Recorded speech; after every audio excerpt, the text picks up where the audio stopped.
Pigeonholed. Pigeonhole. Pigeonhole. Pigeonhole. Pigeonhole. Pigeonhole. Pigeonhole. Pigeonhole.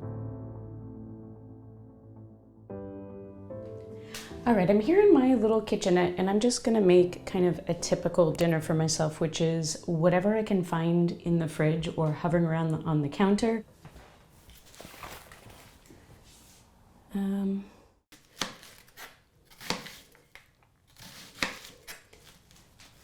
I don't know what this will become,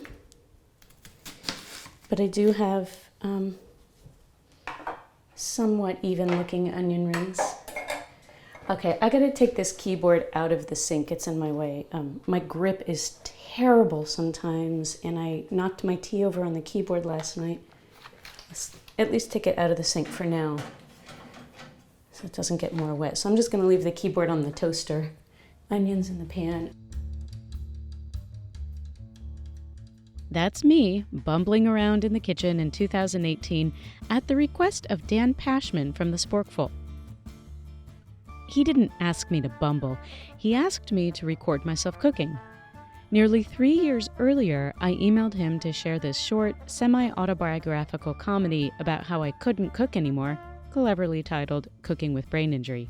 Now, he was planning to feature me and my story on his show, and he wanted to get a sense of where things stood, nearly a decade after I'd made the film. I had definitely improved in my ability to not completely fuck up while I potchkey around in the kitchen, but I still mostly avoided doing anything creative or complicated. For Dan, I tried to make some quote-unquote tacos, based on whatever I had in my fridge on the day I was supposed to record.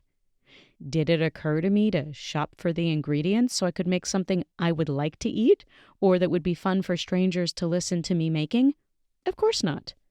Did I think to look up a recipe for something familiar? Definitely not. Never occurred to me to plan for the recording that I knew was coming and that I was genuinely excited for. I wanted to get good tape for Dan. I just kind of couldn't even find my shit, much less get it together. So, tacos or something. I was chopping up stuff I had and putting it into a pan that I had somehow managed to heat up by turning on the burner at some point later than I should have. And since your onions won't brown if you obsessively stir them, I took a break while keeping the recorder running so they could brown, which they didn't, but anyway.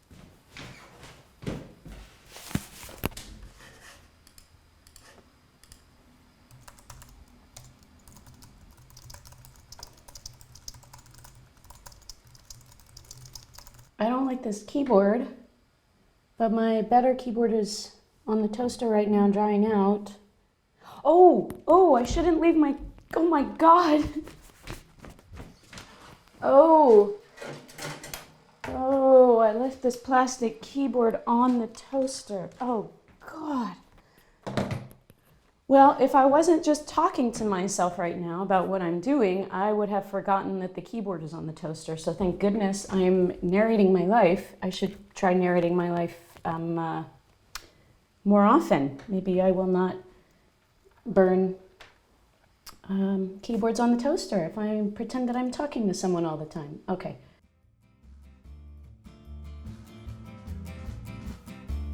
I love Flavors of Diaspora, a food blog by an autistic Jewish blogger, Jonathan Katz. I devour the recipes and stories, connecting or reconnecting to food and food history. I feel extra Jewy every time I read it. I enjoy his autistic approach, writing very clearly and with all the steps to planning and cooking broken down as much as he can. It's filled with all sorts of goodies for readers and eaters and cooks with executive dysfunction. He reminds us to be forgiving of our difficulties in the kitchen and to never judge any hacks we use to get through the process, like relying on pre-cut, pre-packaged food. He has a news site that focuses on safety while cooking called Safe and Neurospicy. Listen to the intro to this site, would ya? Quote, neurodivergent folks often get left out of food safety because writers assume you know things, which is not always the case. Quote-unquote common sense can be both wrong and also not shared. So this site is your guide for various things so that you do not get sick, hurt, or injured from your own kitchen. End quote. I'm plotzing over here. Can you imagine? Because I am really, really imagining how much better my life would have been in the early days when the executive dysfunction was a fierce intruder into my every possible activity if I'd had these websites to support me. And while we're celebrating, Eater.com is releasing an evergreen series of essays by disabled folks talking about growing, making, and eating food over summer and fall 2023. It's called Low and Slow. The series is curated by new cat mom Alice Wong, and I have the great good fortune to record the audio versions of most people's essays, with additional narration by Terry Hudson. These are incredible, honest, beautiful stories. Just like on Jonathan's websites, Low and Slow has disabled storytellers front and center, speaking their truths rather than being filtered through a non-disabled person's interpretations. It really makes the essays feel special and welcoming, and for me, very relatable and enriching.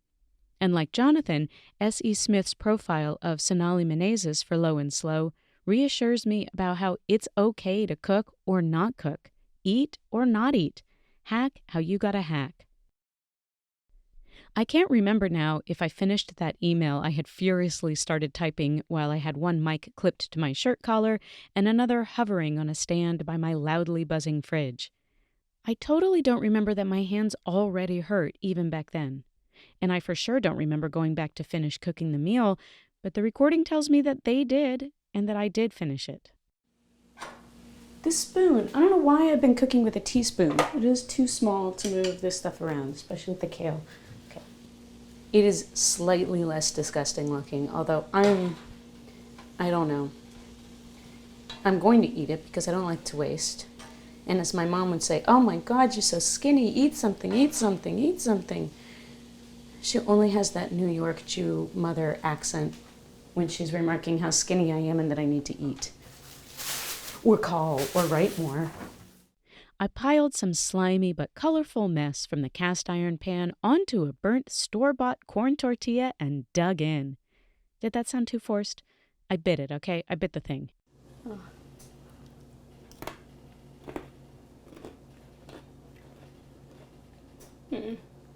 It's not disgusting. But only the tortilla's burnt, the onions are about halfway cooked, and the frozen stuff is no longer frozen anymore, so I would consider this a successful meal.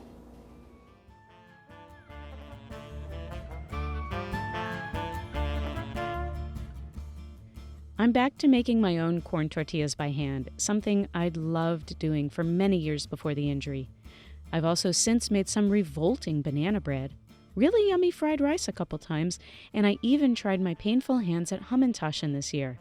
I made them the day after Judy Human died, so I renamed them Humantaschen. I have a dedication for Judy, Jonathan, and all my disabled and chronically ill family, including my cat Ruru, who is Jewish and hates the prescription diet he eats for his own chronic illness, and insists on taking one dainty nibble at a time off my aching fingers. My dedication, I wish you nothing but deliciousness. The best gift I can give is to promise to never cook for you or anyone you know. But if you ever invite me to, say, a loud little park in New York City for a bagel, or want to sip coffee over text message, or you want to help me realize that I actually do like eggs when they're in a lovely shakshuka, I'll try to keep you the best company I possibly can so we can delight in the gift of enjoying something together.